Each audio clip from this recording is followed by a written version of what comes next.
Xin chao, what's up everybody? Alright, we're in beautiful District 4, right along the river here, as you can see. And we're going to start off this video at the Gold View. So, this video is going to be about renting an apartment in District 4. I know some people don't want to live in District 1, you know, some people don't want to live in District 2, some people want to live in District 4.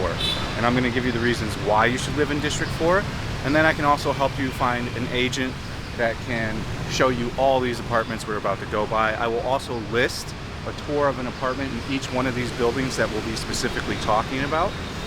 So if you do like this content, I would appreciate it. It would really help my channel if you just click the subscribe button. If you want to hit the like button, that's not really that big of a deal, but you can do that. If you want to drop a comment, that also helps with the algorithm. So, first up on the agenda is Gold View. Gold View is a tremendously huge apartment complex. A lot of expats live here. A lot of Vietnamese live here too. So with Gold View, you actually get quite a good mix of Vietnamese and all different kind of expats from around the world. Now there are some cons to this place, but there's a lot of pros. If you want to find a sense of community and definitely make friends somewhere, Gold View is going to have your back. Now, just like everywhere else in Saigon right now, rent is going up drastically and quickly. We're talking per month, we're seeing 2 to 3% rises in rent. So that's why I'm making these videos. It's not just about me making some money off you renting an apartment. It's me trying to explain to you that if you're going to come here, or if you are here and you want to change apartments, now is the time to do it. Because if they do some kind of visa change, which is still heavily talked about, probably on the first of the year, they'll bring some kind of 90-day visa-free travel. These apartments are going to go up even more in value. So they're going to be just more and more expensive. So even if you're here on the 30-day and you're doing the skip-around visa, I would lock in an apartment as soon as possible, especially in these kind of wanted areas, you know. District 4 is phenomenal. The reason why I like District 4, and this may be where we're moving, not this building, but we may very well move to District 4. Our options are tremendous when our lease is up in January. So, but right over here, you've got District 1. I mean, and then Bui Vinh's right over there. There's a bridge down here I'll show you. I had to change my filming habits because it's raining every day. So hopefully it doesn't rain and I can get this video out. But the good thing, we're gonna keep walking because the winds are changing. I got my umbrella. We'll stick it out like a trooper if I have to. But the good thing about Gold View is it has a great market, a great Japanese market right down here. It's got a movie theater inside, it's got a Fook Long, it's got a Starbucks. And like I said, you know, it's pretty affordable. You can get a pretty large apartment that's pretty good. And the lady I have here, she's tremendous. You'll see her in some of the videos I post in the description. So look in the description if you want to actually take a visual walk tour inside of these apartments. But the lady that I will put you in contact, and the way that you can get in contact with my agents here is you just simply send me an email, verify your identity with your Zalo, and then I'll immediately have them Zalo you, connect with you, and show you apartments as soon as you want to be shown those apartments. So for people that keep asking, no phone yet. Once I have the phone, and if it comes back, I'll make a video immediately on it, and I'll probably be flying out to Seoul to get it. And then likely what'll happen, because I didn't get to go to Jeju and Busan, is I'll fly into Seoul, pick up the phone, and then take the train directly to Busan. Film a day in Busan, and then go to Jeju, film a day, and then fly back. I can do that. Now the Orient, I don't have any information on. I think it's more of a standard Vietnamese apartment. And what I mean when I say, you know, Western Vietnamese is exactly that. Like, you know, Vietnamese apartments are different. Like, they hit different. You know, they're usually made out of thinner material. They're not built as good. Most apartments aren't the best of shape. They're a little rougher in shape.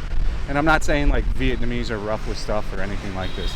It's just from what I've seen in all the Vietnamese apartments I've seen, they're just rougher, louder, you know, more families. It can be a bit annoying if you get what I'm saying. So this is why I prefer a Western style building.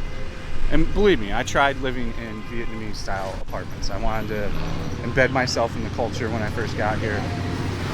And quickly learned that I had a neighbor that listened to karaoke till sometimes 5 a.m. singing the same song, and I could hear it word for word in my apartment. You know, chickens waking me up at 5 a.m. You know, the list of construction going on, like the list of stuff going on was insane. So the next place we're gonna do is Riverside, if I remember that. And that's the apartment we almost moved into. It was 15, 16 million for 1 bedroom. I'm sure that's gone up now. You know, let me put it into perspective. Golden River, for a high floor, 1 bedroom furnished, is going for 20 million now to 23 million. A 2 bedroom on like a medium floor to lower floor is starting at like 25 million. These are 20% increases, even to pre-COVID prices. So people are stocking up on gas. There's going to be there's a gas shortage, and then the gas price has been raised. This one's not as bad. I'll probably grab some gas on the way home at that one, because it's not there's some that have like a monster queue. But as you can see, you've got Bitexaco right over here. So there's a bridge you can walk over if you're a walker. It is going to add some time to walkability, but if you're a walker like I am, it's not that big of a deal. So this has a pretty high walkability score. This is kind of new. This Ming Cha Tea and Cafe like area they're redoing here. Looks nice. They got like a little phone booth over there. I don't remember this being this nice last time I walked this. But for me, if I wasn't going to live in D1, this is probably where I would live. When I rent a new apartment, I'm not going to disclose the location or shoot a video on it or anything. It's going to be me and my wife's own private place that nobody knows about. And if I can come to some kind of terms with the lady at my apartment, we might do 1 more year there. You know, it's all up in the air. As it gets closer, you know, it's too soon to start looking at apartments because they'll just get rented out. We'll probably see me apartment hunt. I'll do some videos of places I know I'm not going to rent at, probably around November, December. Man, it's fixing to rain. And then you got to be wary about living next to a construction site. I wouldn't recommend it. It's super annoying, to put it nicely. Units in the Gold View go from anywhere from 15 to 30 million, depending on how many bedrooms, where you're at floor-wise. The con to that building is the elevators are insane. They don't have enough of them, and you've got to queue up. Each building has a pro and a con. Now, Grand Riverside I really liked. It's not overly populated. It's got a wind mark right on the bottom. I really like the apartments in here. Like I said, they were 15, 16 million for a high floor 1 bedroom. The only problem with those units is they put the AC condenser on the balcony. So you've got this wonderful balcony with a tremendous view, and you can't use it because the condenser, you know, you're gonna have your AC on unless you're like some kind of sicko that can handle, you know, 95-degree heat and humidity year round. Some people can just put a fan on. For me, I'm not comfortable with just a fan. So the other good thing about this area is just like you go this way and you get into a bunch of restaurants and stuff. You've even got like a McDonald's right over here, stuff like this. You know, some people come here and they're not too keen on eating Vietnamese food all the time. Personally, I love Vietnamese food, but of course there's days where I don't want Vietnamese food. Just like anywhere, you know. What person eats the same cuisine of meal 3 times a day wherever you live? You're telling me if you're in America, you eat American food 3 times a day? It's very unlikely. You're probably eating Mexican food, Chinese food, Viet food, Thai food, all kinds of different stuff. And then kind of this is a gentrification area, because then look, see, you've got these shacks just debilitating into this sewage river. You know, the biggest problem Vietnam has is garbage. Garbage, traffic, and corruption are their three biggest issues. And none of that'll change until the subway is, hello? None of that'll change until the subway is finished. And that's for sure. So you're talking 10 or 15 years before change. I think one of the first things you'll see change on is they'll start to do real traffic laws within like 5 years. So in my opinion, they'll start issuing like real tickets. Police won't be as corrupt.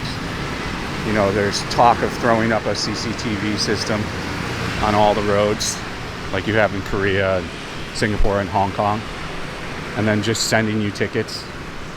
So then like the whole bribe system will kind of go away. And what's going to happen as more and more cars, which is what is happening now, there's just more and more cars on the road. So there's going to be a point of where you have to start disciplining the people, because it's going to cause traffic congestion and high values. And then eventually what they'll do, once the subway's done, they will do what China did, I promise you. They'll do what all the top tier cities in China did and just get rid of motorbikes altogether. Yeah, you're probably like, no way, Vietnamese will die with their motorbike in hand. But I mean, once a totalitarian government decides to do something, there's not much you can do.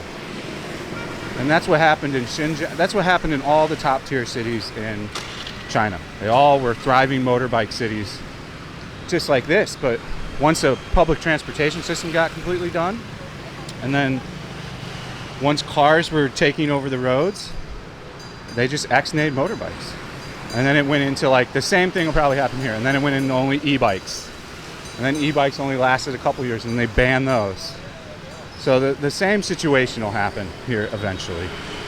You know, if you didn't know, Saigon's thing is they want to be like the next Singapore. They want to be a financial hub in a fancy city. I think that's 20, 30 years off, but eventually it'll probably happen. You know, I'm going to do a video in the next couple days. You know, there's been big changes to Saigon just in the 3 years I've been here. Lots of projects are finally getting finished. Bridges are getting done. Eventually the first line of the subway will get done. This is kind of interesting. Cool little building.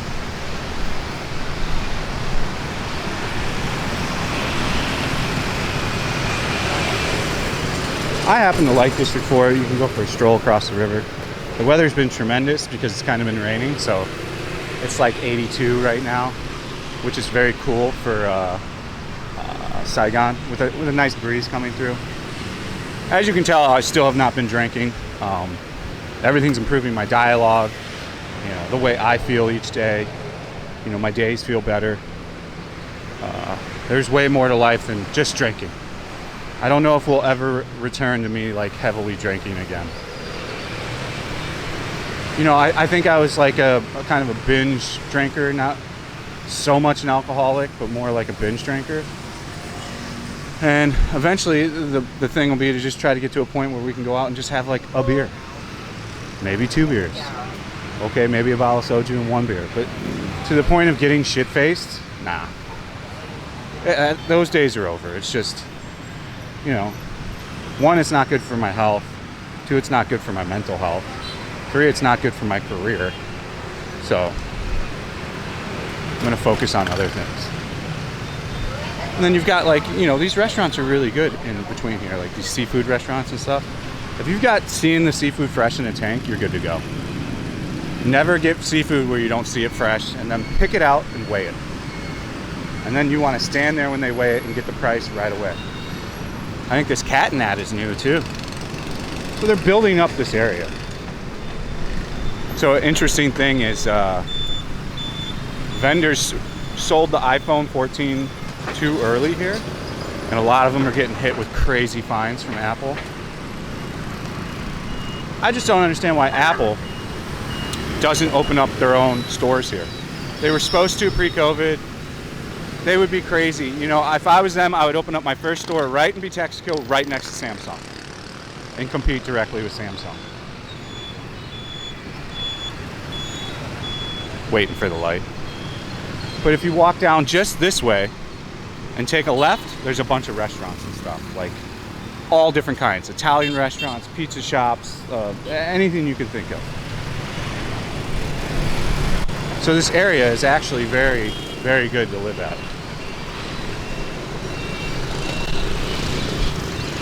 If you've got a dog, your selection is limited on... Damn, man, what the fuck are you doing? Crosswalk, bro. This guy almost killed me in this Honda. You gotta always pay attention on stuff like that.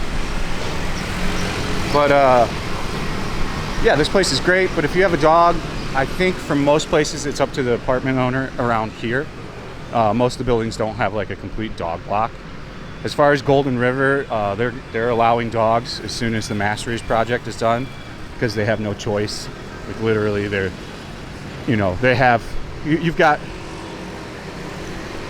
4 buildings there, essentially 5, and what's going to happen is there are going to be 9 new buildings that all allow dogs, and then that's all going to be one area. So even though they don't want to have dogs, they're being forced into it. And I know this because I know a person on the board there, and they said they've been talking about it on, and they're really just going to have no choice. So I think you're going to see a lot more dog-friendly apartments in Saigon altogether. People have requested I go to Vinhome Central, or the Vinhome, the one in District 9. I don't know. It's so far out there. I have one subscriber that has an apartment there. He said I could tour it. So maybe I'll reach out to him. If you're watching, just send me an email. So we're coming up on Millennium, which is a tremendous building. This is also the other building we almost signed on to. There's a pagoda right next to it.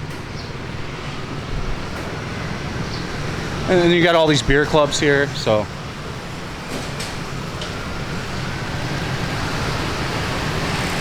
And then the bridge is down here too. I'll show you the bridge that you can walk over. But as far as like a motorbike ride goes, it takes me 7 minutes to get here from Golden River in peak traffic hours. So if that puts it in relative scale for you. So if you're driving around on a motorbike, this location is no problem whatsoever.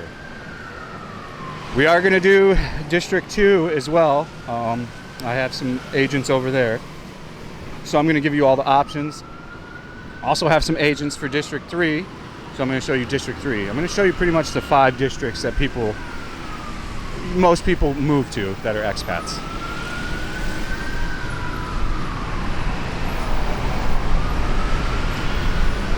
So this building comes up on Airbnb all the time.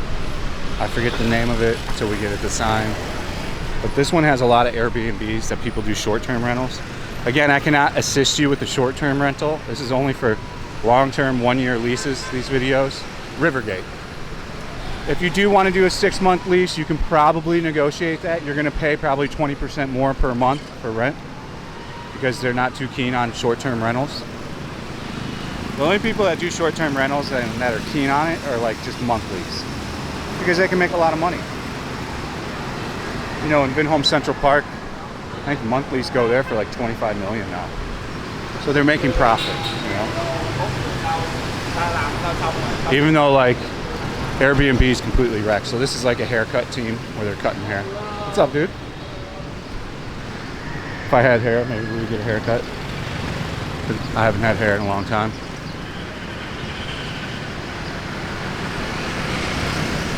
Foot body massage, and they got foot and body massages. These aren't those kind of massages. These are straight up legit massages. So I guess the best massages my wife say is from the blind in like a certain area. So if you want a really good massage, just Google blind massage Saigon and it'll show up.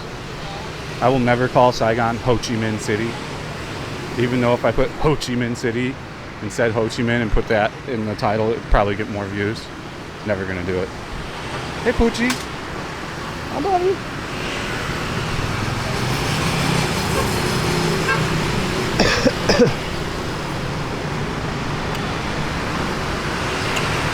So we're coming up on, my opinion, the best apartments in District 4. This is again my opinion. This is Millennium. Now, the girl that I have, this is where she has the most listings. She has a shit ton of Millennium stuff. You know, I almost got a 2-bedroom here for like $18,500, and it's nice. The views are nice. But we almost rented a nice 2-bedroom with a sick view of Texaco on like the top floor, like one under the penthouse. The penthouses cost $5,000. They've been empty for years. But this building, again, in the description, I'll link the walk around through a bunch of units in here. But this building's tremendous. Now, I did have somebody message me that lived here and said it had fire alarm and electrical issues its first few years. But those seem to have been worked out now. So, meaning that the fire alarm would go off and stuff like this. So the last round of places I'm going to show you is down here, down around the corner. She also has a shit ton of listings for down here. We also heavily considered down here. So this is funny. If you know, and you've been to Saigon, this building was abandoned during the first recession here, which I think was in 2007, 2008. I think they had the same resounding, it was called like the building recession here. And this project just got abandoned. So now somebody rebought it and they're finishing it out. The first thing they did instead of doing anything else was put all that glass on the outside to make it look nice. So you got a motorbike rental shop down here, which is cool. Right down here, you can rent a motorbike.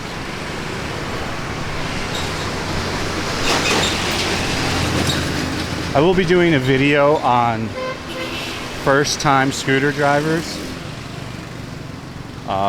If you're moving here and you've never driven a motorbike, which scooter to buy and how to learn. So I'll be doing that this week as well. We're just literally back here running. We're back here just making content. You know, Korea didn't do good now, but Korea will do good in the long run. I guarantee it. Once people have an interest to go there, which they will. Not too many people are searching to go to Korea right now because it's winter. We're going into winter there. And I would almost say it's a terrible idea to go there during the winter. You want to go there when it's warm. Especially if you want to go swim at Jeju and all this stuff. I really liked the weather when I was there, but that's a small window. It's a 3-week window. It's already 9 degrees Celsius like during the day there. Wynn is there right now, wearing the new coat I got her. And I bought her a couple things at H&M there, a sweater and a couple other things. She's having a great time. You know, Korea is a place where you go with another person or a group, period. You do not go there by yourself. I learned that lesson this time. I would have had much better food content, much better content if I was with people. And my buddies, older guys, they don't want to be on camera. So, I mean, I hung out with them a lot. I was able to do a lot of cool stuff with them, but they didn't want to be on camera. So, like, I'm not going to force it. And my other buddy that lives there, he's in college, so he wasn't finishing up college till like 11 p.m. at night, and then the train's already done, and he lived in a suburb of Seoul, so like it would have cost him ass tons to take a taxi back because we would have been out past midnight. So one problem when you don't run a subway 24/7. The hard shut at midnight is, I think the buses go till 1. But again, if you're out there in a suburb, the bus ain't probably going to run you out there. It's going to be a long video. Good old half hour. This gives you some understanding of the walkability and how far it takes to walk somewhere here as well.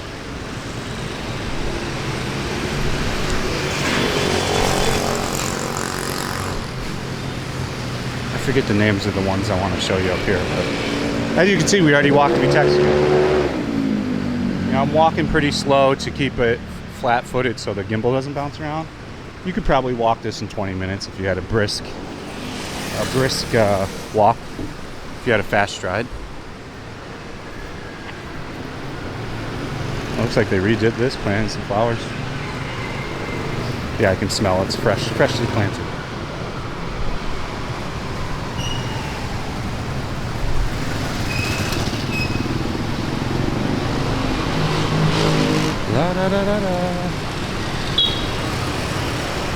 There's a Vespa. And you got pharmacies here. Again, this is the ideal pharmacy. I'm going to shoot a video on pharmacy and money exchange tomorrow. So we'll go over exactly what you can get at a pharmacy and exactly how to do the money exchange and which one to go to. We have a tremendous amount of content coming out. Got all kinds of ideas planned. I'm trying to nail down doing Grab for a day or be one of them on my bike. So I think I can get one of them. So that'll kind of be an interesting video.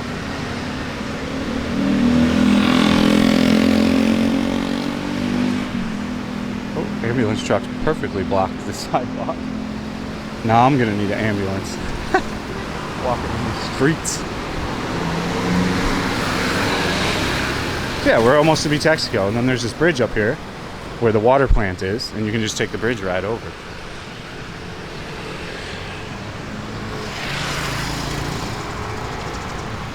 So these apartments are pretty nice down here too. Again, a lot of these have the condenser on the patio. The reason why I liked Millennium is it had a double patio, no condenser on it. They put it in its own separate area, so you don't get any of the heat from the condenser on your patio, and it's usable. It's kind of a pro tip if you're going to be using the patio, if you're a smoker or if you like to hang out on the patio. If there's an AC condenser on it, it's not usable. Literally not usable. So you can just cross that off of, possibilities. I think a patio is pretty important in Saigon and in a hotel. If it don't have a patio, I'm not happy. We are going to travel around Vietnam probably in a couple weeks. I think me and the wife are going to do a couple weekend trips, and then I'll do a couple solo, little bit extended, longer trips up around here, because Central right now is in the complete flooding rainy season, so Central's out. North's kind of out too. We're going to focus back into the south.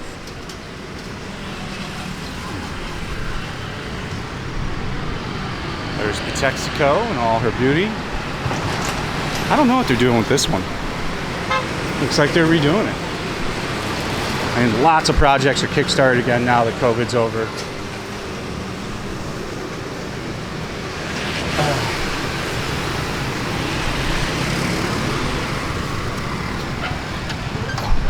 What do we got over there? The Tresser. So the Tresser is pretty great. I almost rented a unit in the Tresser too. It was a 2-bedroom with a complete 360 view of the river. It was absolutely tremendous. The guy was just way high on it. It was like 25 million pre-COVID. But we got close to it was highly considered. That's out of our budget. I'm keen to see what the, so this is the Tresser. This is another building good to look at. It's really high end, really great building. I would recommend that you take a look at it. Like I said, the agent I'll connect you with, she's got listings in all these places. She's a phenomenal worker.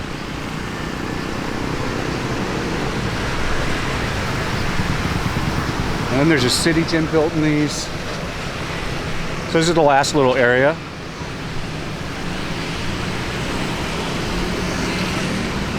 Oh, there's a barbecue down here too. Phenomenal. Korean barbecue too. Hell yeah. Probably gonna be a little bit more expensive. This is Saigon Royal. Also has good apartments here. City gym built in. This is the bridge over to D1. And as you can see, that bridge takes you right over to the Bitexco. So then from Bitexco, you can go to Win Way. From Win Way, you can go to the wharf.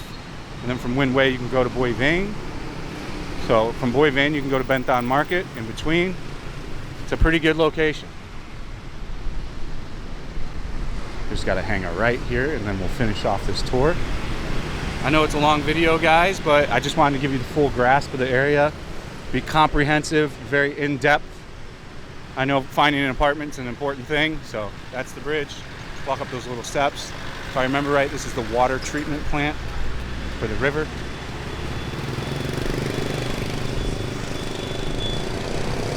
So we considered one of these buildings too. Like I said, Tresser, and then we saw some pretty nice apartments down here too. I'll show you. Of course, you've got all the stuff down here, a mini stop, a GS Mart, a Highlands Coffee, all the necessities. This is Saigon Royal still, yeah. Saigon Royal's pretty big. And these are all nice. These are all very, very nice apartments. I'm a filmographer.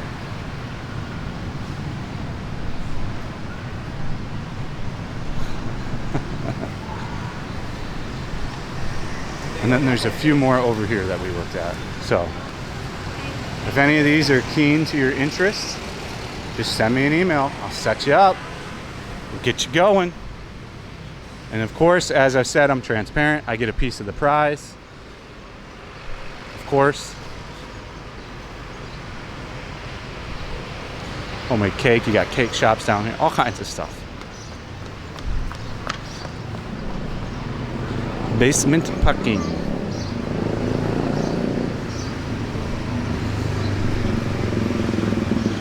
So yeah, and then there's a bunch more down here. Saigon Royal is really the big one here.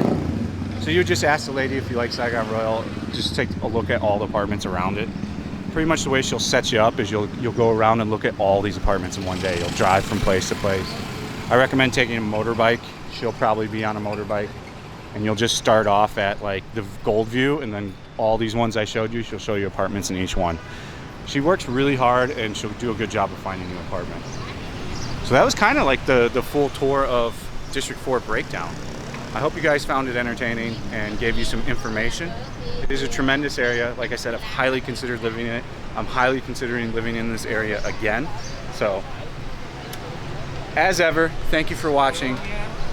Hit that like button, leave a comment. See you on the next one. Stay frosty. If you got any questions, drop them in the comment section. Peace out. One thing I forgot to add about Goldview is if you're a single male, there's a tremendous amount of hotties living here. Let's just put it that way. So, yeah, there's, for some reason, a lot of the bar girls and just girls that are hotties live here. So just wanted to add that in as a little bit of bonus content. Maybe if you're thinking about this area, might push you a little bit more into the Gold View. All right, guys, peace out.